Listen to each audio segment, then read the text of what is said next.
cet espace où je partage avec vous mes pensées singulières. Je suis Sabrina Ménasria et aujourd'hui, je vais vous parler du talent et de la différence entre talent et compétence. Alors, qu'est-ce que c'est que le talent ? Le talent, c'est ce que vous faites bien, facilement, sans effort et qui vous procure du plaisir. La compétence, par contre, c'est un savoir-faire. C'est une capacité à mettre en action, à exécuter des opérations en conformité avec ce qu'on a appris ou un savoir. C'est concret, c'est une mise en action. Et bien souvent, le talent, c'est un peu comme notre main droite pour les doigtiers, c'est-à-dire qu'on le fait sans s'en rendre compte. On a une facilité à faire certaines choses, mais comme c'est très inconscient parce qu'on n'est pas dans notre zone d'effort, ça n'arrive pas au niveau de la conscience. Et bien souvent, il y a des gens qui sont très doués pour faire certaines choses, mais pour eux, c'est normal parce qu'ils l'ont toujours fait, mais ils le font très bien. Le point sur la préférence est important parce que on peut avoir un déphasage entre un talent et une compétence. Je sais, et vous le savez aussi bien que moi, que dans votre parcours scolaire, avec vos parents, on vous a probablement orienté dans une voie qui n'était pas forcément celle qui intuitivement était votre préférée. Et vous avez pu développer des compétences en lien avec la voie que vous avez choisie et que vous utilisez aujourd'hui et que ce soit pas forcément en phase avec le talent que vous portez et que vous n'utilisiez peut-être pas cette capacité que vous avez à faire quelque chose facilement, bien, sans effort et qui vous procure du plaisir dans le cadre de vos activités professionnelles. Un exemple classique, je suis désolée, c'est vous êtes comptable parce que vous avez appris le métier de la comptabilité, etc., mais que vous avez une créativité importante ou que vous avez un goût pour la guitare et que du coup, vous avez développé une compétence de comptable qui est très bien et que vous maîtrisez très bien puisque vous avez développé le savoir-faire, la capacité à faire. Mais vous avez un goût pour autre chose et puis vous ne l'exploitez pas. Et avec ce que vous faites, avec la compétence que vous avez développée, si jamais elle n'est pas dans votre zone de talent, si ça vous demande des efforts, si ça ne vous procure pas de plaisir, forcément le métier que vous allez exercer au bout d'un moment, l'activité que vous avez choisie, sur lequel vous êtes très probablement compétent, va commencer à vous ennuyer. Parce que ça va pas aller appeler au fond de vous quelque chose qui vous anime et qui vous donne envie. Et c'est aujourd'hui ce que j'observe, par exemple, il y a beaucoup de personnes singulières qui n'utilisent pas leur talent dans leurs activités, dans les compétences qu'ils ont développées. Si on prend l'exemple, par exemple, des hauts potentiels intellectuels qui vont avoir une analyse très très forte, par exemple, des enjeux d'actualité très profonde. Je donne un exemple, il y a beaucoup de singuliers intenses intellectuellement qui ont une très bonne opinion, profonde, on va dire, de ce qui se passe dans le monde. Et qu'est-ce qui se passe ? Généralement, ils parlent un peu, ils sont pas contents, ils voient qu'il y a des choses qui marchent pas, ils en parlent à 2-3 personnes, ils sont un peu irrités, ils sont un peu agacés, mais ils font rien. Donc ils ont ce talent pour comprendre, analyser, voir des choses, mais ça se transforme pas de manière concrète dans la réalité. Par exemple, même si je sais que c'est pas un métier pour les singuliers, en tout cas très compliqué pour les singuliers, pour la politique. S'engager en politique, parce que quand on a compris certaines choses, certaines injustices, on pourrait très bien se dire, moi je vais agir dans la cité et je vais faire. Or, la politique, c'est une compétence. Et pour un singulier, c'est compliqué, la politique. Et la compétence, ça s'apprend. Et c'est du travail. Et la zone d'effort qui est nécessaire pour transformer le talent en compétence, c'est une zone d'effort qui est importante pour pouvoir mettre en œuvre et utiliser son talent pleinement. Un autre exemple, le créatif, ça c'est classique, qui va buller dans son lit le soir en imaginant tout un tas d'histoires, par exemple, incroyables, avec un imaginaire fou, mais qui a un métier, par exemple, qui n'est pas en lien avec ça, et qui ne va pas, un jour se dire, j'aime bien imaginer, j'aime bien être dans ma bulle, et si jamais j'aime bien dessiner, et tiens, si je faisais des BD. Et là, il commence à transformer un truc qui fait très naturellement, très facilement et sans effort en une compétence qui est celle de faire, par exemple, des bandes dessinées. Mais là, il va falloir développer effectivement la compétence, la rigueur, peut-être apprendre des techniques, se renseigner sur le monde de l'édition. Donc, développer la compétence nécessaire pour pouvoir mettre en action son talent naturel pour le dessin et la créativité. Alors, encore une fois, on est tous capables de développer une compétence dans un domaine qui n'est pas forcément une préférence innée. Ça, il faut vraiment l'avoir en tête. Il y a des gens qui travaillent très fort et qui développent des compétences bien supérieures à des personnes qui ont des facilités dans un domaine. Donc ça, la capacité à mettre en action, elle n'est pas forcément facile et innée, et on peut à l'inverse avoir un talent incroyable et ne rien en faire. Imaginons un autre type de talent qu'on valorise très peu pour les personnes par exemple qui sont empathiques, les HPE qu'on appelle, ou avec une forte intensité émotionnelle. Et ben, c'est des personnes qui peuvent avoir un goût pour l'écoute, l'accompagnement, l'aide de l'humain. Donc naturellement, donc en fait, quand ils se retrouvent dans cette situation-là, bah pour eux, bah ils sont avec quelqu'un, ils l'écoutent, ils essaient de trouver des solutions. Ils aiment ce moment d'échange, ils aiment être avec la personne. Et ça, c'est quelque chose de naturel en fait. Ils y pensent pas, ils le font naturellement. Mais ils peuvent travailler, ils peuvent avoir développé la compétence d'être un travailleur, par exemple, isolé dans un bureau. Ou avec très peu de contact humain. Et là, effectivement, le talent, en tout cas cette capacité à pouvoir apporter aux autres, elle sera pas forcément exploitée. Et donc là, l'idée dans ces cas-là, c'est peut-être de se dire, bah tiens, j'ai ce talent-là, comment je peux développer une compétence dans ce domaine? Et on observe là, en cette période, que il y a une crise de conscience. C'est-à-dire que de plus en plus de personnes sont en changement radical de vie. De plus en plus de personnes se disent, tiens, je suis dans un domaine de compétences forcées, entre guillemets, que j'ai appris, que je sais faire, c'est pas le sujet, mais je suis pas dans ma zone de talent, je suis pas dans ma zone de préférence, je suis pas dans ma zone de plaisir. Et donc, bah, ça m'ennuie. Certes, je sais faire, certes, tout va bien, certes, tout roule, mais ça m'ennuie. Parce que ça ne vient pas nourrir mon plaisir, parce que je suis pas dans ma zone de confort et ma zone de talent. Et donc, c'est assez flagrant, et vous avez tous, et peut-être vous êtes concernés par une reconversion, par l'idée de dire, tiens, bah, je vais aller plutôt dans cette voie parce que ça m'attire et ça me fait envie. Et ça, c'est un point très important, parce que finalement, pour trouver l'épanouissement, le bien-être, eh ben, c'est important de faire ce qu'on aime faire. Et le plaisir qu'on a à faire quelque chose est un très bon indicateur de notre talent. Moi, j'ai des personnes qui me disent comment je connais mon talent. Eh ben, projette-toi dans des choses où tu te sens bien, où tu es épanoui, des situations ou même des échanges où en fait tu te dis, ah là je suis bien, je suis dans ma zone de préférence et je me sens bien.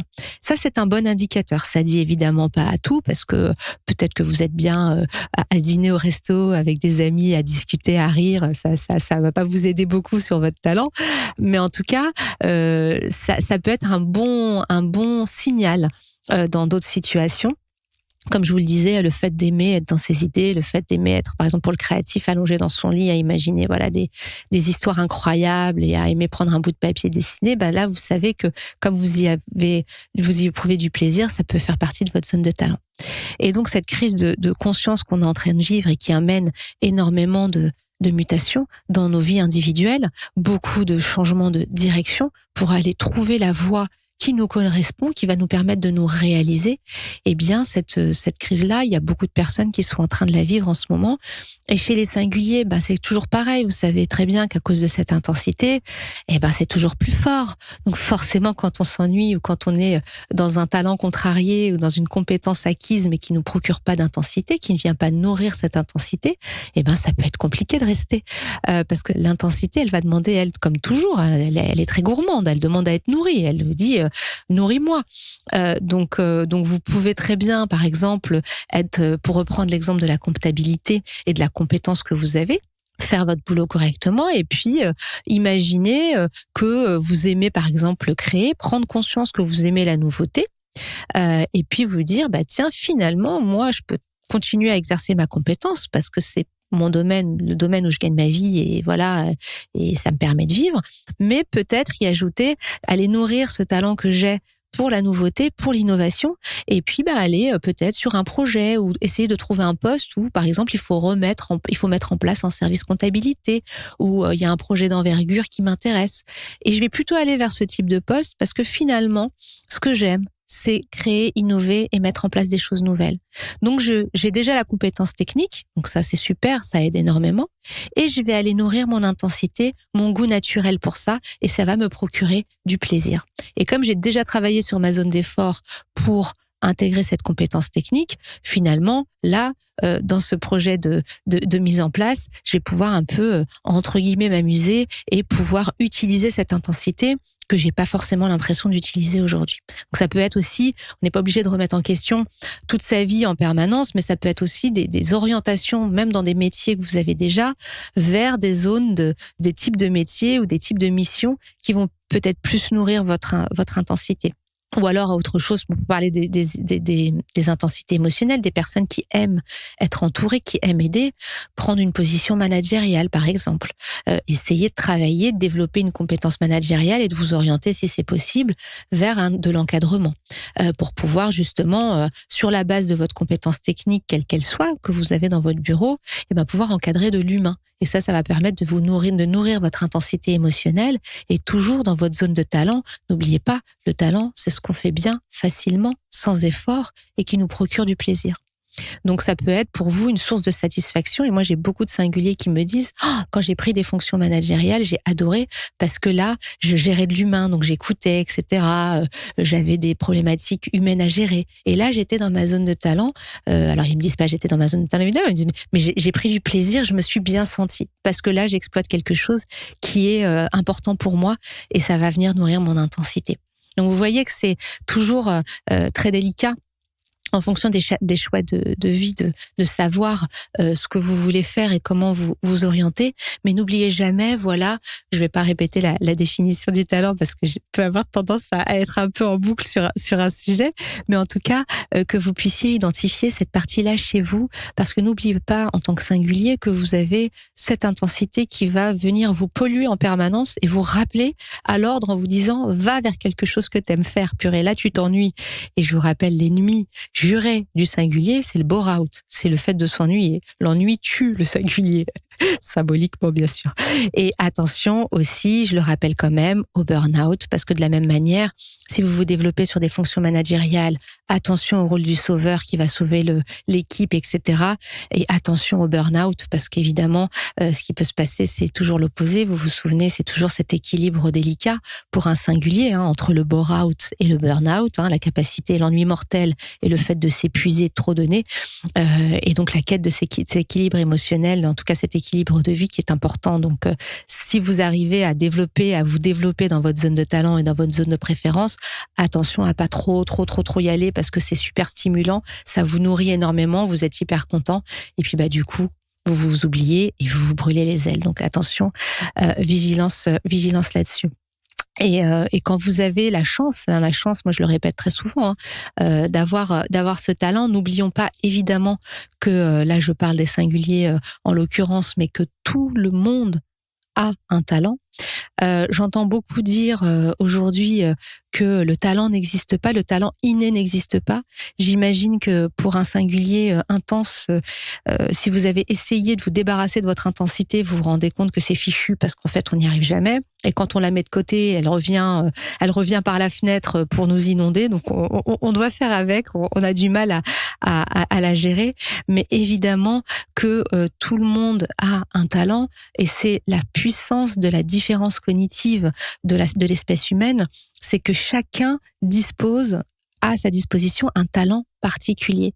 Et en apprenant à se connaître, en apprenant à maîtriser, à savoir ce qui nous procure du plaisir, donc selon la définition du talent que je vous ai donnée, ça permet de guider sur sa voie et son chemin de vie pour pouvoir trouver un chemin qui nous corresponde et surtout qui nous permette de nous réaliser. Parce que ça, on l'oublie souvent, mais un travail, c'est pas forcément chiant. Ça peut aussi être source de plaisir. Je peux en témoigner parce que ce que je fais aujourd'hui me remplit de bonheur et de joie en permanence parce que je suis vraiment dans ma zone d'épanouissement, dans ma zone de talent, en tout cas je l'espère. Et donc c'est quand vous êtes dans cette voie-là, généralement la vie n'a pas la même saveur. Donc c'est important toujours d'essayer de le comprendre. Et puis il y a cette fameuse phrase de Jacques Brel qui dit que le talent n'existe pas, que le talent c'est d'avoir envie de faire quelque chose. Et moi, je crois qu'effectivement, le talent n'existe pas parce que tant que vous n'avez pas transformé votre talent en compétence, eh ben, il n'a pas lieu d'être, il n'existe effectivement pas. Donc, soyez à l'écoute de vos plaisirs, de vos joies, de vos zones de confort. Et puis, je ne peux que vous encourager à creuser cette voie-là parce que je suis intimement convaincue que nos différences cognitives dès la naissance, parce que moi je ne crois pas que nous soyons tous des pages blanches à la naissance identiques et que c'est papa et maman et la société qui nous façonnent. Je crois qu'on a tous une différence cognitive à la naissance. J'en veux pour preuve déjà nos différences physiques, nos différences malheureusement pour certaines personnes qui ont des problèmes de santé, eh bien, nous ne sommes pas tous égaux à la naissance. Ça, c'est un état de fait. C'est Dame Nature qui a décidé de ça. Et je crois qu'aussi, nous sommes porteurs tous de différences cognitives. Et nous, les singuliers, nous sommes aussi pas le symbole, mais le meilleur exemple de cette différence cognitive contre laquelle on peut pas grand-chose, mais chaque talent, chaque différence humaine, quelle qu'elle soit, singulière ou pas singulière, nous octroie des talents, des choses qu'on fait bien et des choses qu'on peut apporter à la société. Charge à nous et à chacun de nous de trouver lequel pour être pleinement réalisé soi-même et apporter sa valeur au monde. Voilà, j'espère que ces quelques mots vous auront apporté des éclairages. N'oubliez pas que la psyché humaine n'est pas une science exacte, que chaque individu, et aujourd'hui ça fait sens, est unique. Donc, ne gardez que ce qui fait sens pour vous. À bientôt pour de nouvelles pensées singulières.